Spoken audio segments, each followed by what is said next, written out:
Horus is the son of Osiris and the god of the sky. Horus is depicted as a hawk or a man with the head of a hawk, and his name comes from the Egyptian Heru, meaning far away. Horus is also sometimes known as Nekhini, meaning hawk, but Nekhini is thought to be another falcon god. In the city of the falcon, Nekhane was worshipped. In the early times, this god was identified as Horus. Sometimes he was called Kemur. The meaning was a big black color, and was said to refer to the color of the bird the falcon. This myth is told in various ways, that they all convey the same message. It tells of death and resurrection, the course of the spiritual journey. In Plutarch's records, this myth is told as follows. Set tricked Osiris, put him in a box, sealed it with lead and threw it into the Nile River. Osiris' wife Isis found his remains buried in a tree trunk. It was on the roof of a palace at Byblos on the Phoenician coast. Isis lifted the coffin and opened it, but Osiris was dead. Isis used a spell she had learned from her father to bring Osiris back to life. After he came back to life, he died again and hid his body in the desert. Months later, Isis gives birth to Horus. While raising him, Set goes out hunting one night and comes across Osiris' corpse. Enraged, Set cuts the body into 14 pieces and scatters them across the land. Isis collects all the parts of the corpse but cannot find the genitalia eaten by a fish, which is considered taboo by the Egyptians. Isis beautifully gathers and wraps what she finds for burial. The gods are impressed by her devotion and resurrect Osiris as the god of the underworld. The death and resurrection of Osiris is associated with the overflow and recession of the Nile. According to Diodorus Siculus' version of this myth, Osiris was an ancient king who taught the Egyptians agriculture and the art of civilization. Osiris is killed by his brother Seth. Diodorus associates this event with the typhoon monster of Greek mythology. Typhoon cuts his body into 26 pieces and distributes these pieces to his friends. Isis and Horus kill Typhoon to avenge Osiris. Isis saves all the parts of Osiris and buries them secretly. The only thing missing is his genitals. She made copies of them and distributed them to Osiris. Worship centers. The fish analogy, Osiris resembles that of Greek mythology. Pan, the Greek shepherd god, emerges from the Nile River in the form of a fish from the waist down after being attacked by Typhoon. These similar conflicts also resemble the dismemberment of Zeus and Dionysus by Typhoon in Greek mythology. Mekantiri with two eyes on his forehead. At night, when there is no moon, the sun and moon are represented as his two eyes.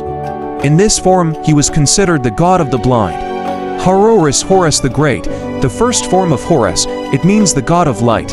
He was the brother of Osiris and Seth. Sometimes he was the son and husband of Hathor. Horus Beauty Adfu, as Horus, represented in the form of the noonday sun. This Horus was worshipped in the western delta and below. This cult spread from Upper Egypt to the south. Thus the cult center of Adfu was established. Horus of Adfu fights a great battle against Seth. Here he is depicted as a sun disk or as a lion with a falcon's head.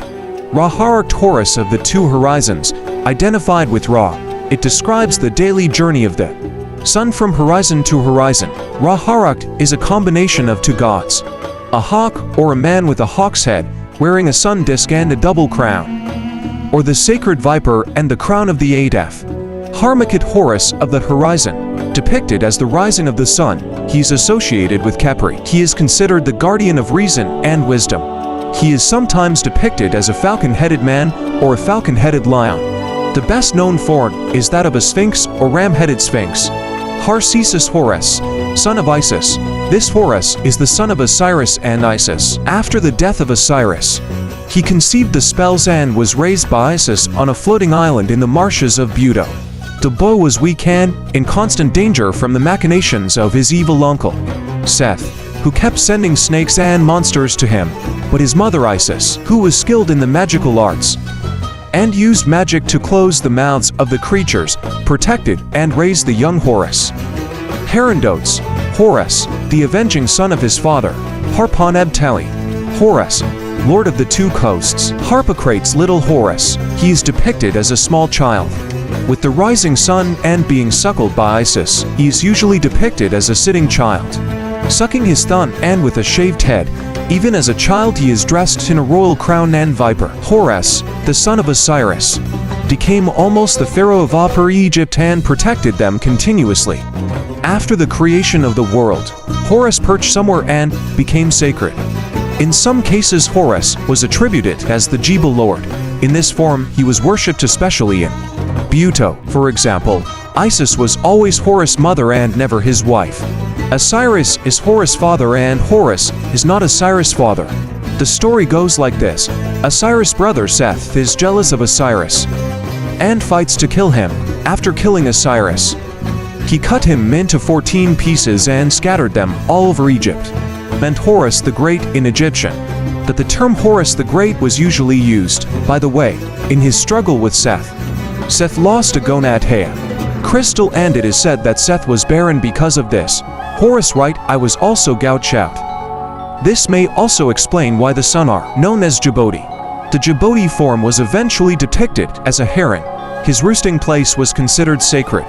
One thing I want you to know is that the information we are about to tell you is completely fabricated and false, but it has been so for years. So Horus became known as Harmony, the two eyes of Horus. Then, as the story goes, the moon was not as bright as the sun. Horus and Seth began to compete. It was inspired as a metaphor for the conquest from Upper Egypt to Low Egypt around 3000 BC. In this story, it became the protector of Upper Egypt, and Horus became the protector of Lower Egypt. These two gods fought fiercely for Egypt and both triumphed, but the other gods were always on Horus' side. After this final victory of Horus, he became known as Harsisus Harur in Egyptian. Osiris' wife Isis finds her husband dead outside and wanders all over Egypt looking for his parts. She finds all the pieces, but not his genitals. She casts a spell with her powerful magic and buries him by placing his genitals in his body. During this process she conceived her son, Horus. She gives birth to Horus and makes him the god of the sky, and kills his uncle Seth and avenges his father's death. Since Horus was said to be in the sky, it naturally included the sun and the moon. One of his eyes became the sun and the other the moon, and he flew up into the sky like a hawk, is stronger than the moon. When the moon is crescent, Horus becomes blind and takes the title Mekhentirti without eyes. When the moon was fully visible again, he took the title Kentirti, he had eyes. Still, an identity had to be found. Ra was identified as hawk-headed and became Ra-Herakti in the group of 9. Horus was sometimes depicted as a naked child, with his thumb in his mouth, sitting on a lotus with his mother, even though he was blind. Horus was very dangerous and sometimes attacked his enemies again. Eventually Horus, the sun god, became the son of Ra, and this was not understood until the Hellenistic era. In the end, Ra and Horus were never united as one hawk-headed sun god. In his youth, Horus was attributed to Neferhor, also spelled Neferhor, Nephoros in Egyptian. Beautiful Horus means young Horus. It is said that she married Ususep from time to solve the Ra affair. He followed in the footsteps of Adam. Adam was known as Ra, and later the cult of Adam-Ra was formed. Thus by this technique Horus also retained his Ra-Herakti form for many years. During the overthrow of the Hyksos, the foreign rulers in Egypt demonized Seth with nationalistic fervor. He was chosen as the favorite god by the Hyksos. The brief enmity between Seth and Horus, the absence of one of Seth's privates, was revived as a fable representing conquest over the Hyksos. By this time, they had accepted Seth as homosexual and tried to prove Seth's dominance. The big problem was that Seth had no testicles. That Horus put his hand between his thighs and grabbed Seth's semen and then pulled his hand away and threw it into the river, so it could not be said that Seth was fertilized in his presence. Horus then secretly masturbated and spread his semen on lettuce, Seth's favorite food. The Egyptians thought that lettuce was a male organ because lettuce was hard and when rubbed in the hand, it produced a milky substance. Seth also loved this vegetable. Then Seth ate lettuce and went to the gods to settle a quarrel between the rulers of Egypt. The gods listened to Seth and called for his semen outside, but there was no answer from the river and the claims were invalid. The gods then listened to Horus and again summoned the outside semen, and an answer came from within Seth. In the end, Horus was chosen as the sole ruler of Egypt. Horus was the son of Osiris and therefore a solaire. In his early days he was the husband of Isis. So the situation between Horus and Osiris was not clarified. A few centuries later, Horus was resurrected in the form of Osiris. The death and resurrection of Horus was also in the previous Osiris form. The belief in Osiris was also always recognized as a creative force. By the time of the Hellenistic period, Horus was fully identified as Osiris in some regions. This was not disturbed from ancient Egypt to ancient Greek philosophies. In this form, Horus was sometimes known as Heresimatoi. It means the owner of the two sides. Horus was called the owner of the two sides because he died on one side and was resurrected on the other. He became the god of death, life, rebirth.